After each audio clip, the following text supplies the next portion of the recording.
नमस्कार, मी पंजाब डक. आज आहे 17 जुलै 2026.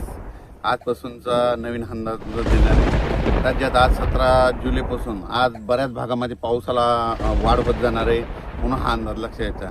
सगळ्यात जास्त आजमध्ये नागपूर जिल्हा, वर्धा जिल्हा, भंडारा, गोंदिया, चंद्रपूर, यवतमाळ, अमरावती, अकोला, बुलढाणा ह्या परिसरामध्ये काय होणार आहे, आज चांगल्या स्वरूपाचा पाऊस आज पडणार आहे, म्हणून हा अंदाज विदर्भातल्या शेतकऱ्यांना लक्षात यायचा. पण राज्यात आज देखील काय होणार आहे, 17 जुलैला इकडं मराठवाड्यामध्ये देखील परभणी जिल्हा, जालना जिल्हा, संभाजीनगर, बीड जिल्हा, लातूर जिल्हा, धाराशिव जिल्हा, त्याच्यानंतर सोलापूर इकडं, त्याच्यानंतर अहिल्यानगर ह्या परिसरात देखील आज 17 तारखेपासून आज बऱ्याच भागात पाऊस वाढायला सुरुवात होणार आहे, म्हणून हा अंदाज लक्षात. 17, 18, 19ला हे राहील, पण 20 तारखेच्या नंतर बऱ्याच भागामध्ये आणखी बराच कव्हर करणारे, म्हणून हा अंदाज सर्व शेतकऱ्यांना लक्षात येतात. त्याच्यानंतर सांगायचं झालं तर मुंबईकडं देखील काय होणार आहे, आज देखील बऱ्याच भागामध्ये पाऊस सुरू होईल, पण मुंबई, नाशिक आणि कोकणपट्टीकडे मात्र 25 तारखेनंतर मात्र जोराचा मुसळधार पाऊस पडणार आहे, म्हणून हा अंदाज मुंबईकरांनी घ्यायचा. कारण की मुंबईकडे 25 तारखेनंतर मुंबईकडे शेवटच्या आठवड्यात मात्र जोरदार मुसळधार पाऊस पडणार आहे, म्हणून हा अंदाज मुंबई, पुणे, नाशिक, त्र्यंबकेश्वर या शेतकऱ्यांनी अंदाज लक्षात घ्यायचा. त्याच्यानंतर राज्यात सांगायचं झालं तर पश्चिम महाराष्ट्रामध्ये सातारा, सांगली, कोल्हापूर तिकडे देखील काय होणार, 25 म्हणजे शेवटच्या आठवड्यात चांगला पाऊस पडणार आहे.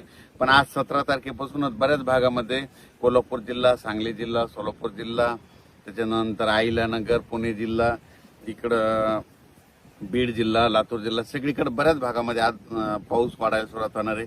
म्हणजे आजपासून चांगला पाऊस वाढणार आहे, म्हणून हा अंदाज सर्व शेतकऱ्यांनी लक्षात घ्यायचा. त्याच्यानंतर विदर्भामध्ये तर आज चांगला पाऊस असणारच आहे, पण विदर्भात देखील 20 तारखेच्या नंतर 20 जुलैच्या नंतर आणखी पावसामध्ये वाढ होणार आहे, म्हणून विदर्भातल्या शेतकऱ्यांनी देखील अंदाज लक्षात घ्यायचा. सांगायचं झालं तर सारांशमध्ये सांगतो की आज 17 तारखेपासून ते 5 ऑगस्ट पर्यंत राज्यात पाऊस असाच दररोज वेगवेगळ्या भागात पडतच राहणार आहे, आणि जे संपूर्ण जे शेतकऱ्याचे पीक आहेत त्यांना सगळ्यांना जीवदान ठरणार आहे, म्हणून हा अंदाज लक्षात घ्यायचा. त्याच्यानंतर आषाढी एकादशी 25 तारखेला आहे, तर पंढरपूरला मात्र दुपार 4च्या दरम्यान संध्याकाळी मात्र थोडाफार प्रमाणात पाऊस असणार आहे, म्हणून यात्रेकरूंनी हे देखील अंदाज लक्षात द्यायचा. कारण की 25 तारखेला तिथं पाऊस थोडाफार पडणार आहे, जास्त काय असा मोठा नाही, म्हणजे नुकसानकारक नाही, मुसळधार तसा काही नाही, उगाच थोडा पाऊस येणार आहे, म्हणून हा अंदाज यात्रेकरूंनी देखील घ्यायचा, म्हणून हे देखील लक्षात द्यायचं. त्याच्यानंतर यात्रा परतल्याच्या नंतर राज्यात मात्र 27-28च्या नंतर बऱ्याच भागामध्ये काही ठिकाणी जोराचा पाऊस पडणार आहे, म्हणून ही आज देखील त्या शेतकऱ्यांना अंदाज लक्षात घ्यायचा. त्याच्यानंतर इकडे जळगाव जिल्हा झाला, धुळे जिल्हा झाला, नंदुरबार जिल्ह्यात देखील काय होणार आहे, आज 17 पासून बऱ्याच भागामध्ये थोडाफार पाऊस वाढणार आहे, पण नंदुरबार जिल्ह्यात मात्र शेवटच्या आठवड्यात एक लो प्रेशर आहे, म्हणजे एक चक्रीवादळ आहे. चक्रीवादळ काय होणार आहे, इकडं 22-23च्या नंतर इकडे नागपूरकडून येते असल्यामुळं नागपूर, इकडं अमरावती, अकोला असं करत करत मध्य प्रदेशकडे जाणार आहे. मध्य प्रदेशकडून काय होणार आहे, इकडे इंदूरकडून इकडं लगेच इकडं जळगाव असं करत करत इकडं परत गुजरातकडे येणार आहे. गुजरातकडे येत असल्यामुळे नंदुरबारकडे येऊन तेच मुंबईकडे जाईल.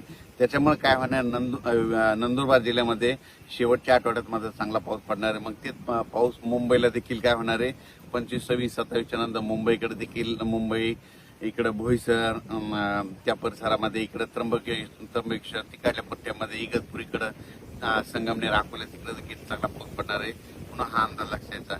म्हणजे सांगायचं झालं तर सध्या आता जशी 8 दिवस पावसानं उघड दिली होती तसं काही आता उघडीप नाही. फक्त राज्यात काय होणार आहे, आज 17ला एक भाग धरला तर उद्या 18ला दुसरा भाग धरणार, पुन्हा परत तिसरा भाग धरणार, असं करत सगळीकडे राज्यात पाऊस पडणार आहे, आणि सगळ्या शेतकऱ्याच्या राहिलेल्या सगळ्या ज्या पेरण्या होतील आणि सगळ्या पिकाला जीवदान ठरणार आहे, आणि कोणाचं पीक काही वाया जाणार नाही, म्हणून ही अंदाज सर्व शेतकऱ्यांना लक्षात घ्यायचा. त्याच्यानंतर काय होणार आहे, 20 तारखेच्या नंतर मात्र चांगला बऱ्याच भागामध्ये पावसाचा जोर वाढणार आहे, म्हणून हा अंदाज लक्षात घ्यायचा. आज देखील तुम्हाला सांगू इच्छितो, नागपूरकडं म्हणजे नागपूर, भंडारा, वर्धा, गोंदिया, त्याच्यानंतर अमरावती, अकोला ह्या पट्ट्यामध्ये आज देखील चांगल्या प्रमाणात पाऊस पडणार आहे, म्हणून हा अंदाज लक्षात घ्यायचा. त्याच्यानंतर बऱ्याच भागामध्ये आज देखील ना जे वंचित काही भाग राहिलेला, जालना जिल्ह्याचा काही भाग आहे, परभणी जिल्ह्याचा काही भाग राहिलेला, इकडे पालम, भागामध्ये पाऊस नाही, तर तिकडे देखील आज 17, 18, 19 दरम्यान तिकडे देखील पाऊस पडणार आहे. म्हणून त्या शेतकऱ्यांनी अंदाज लक्षात द्यायचा आणि आपण आपल्या पिकाचं नियोजन करायचं. धन्यवाद.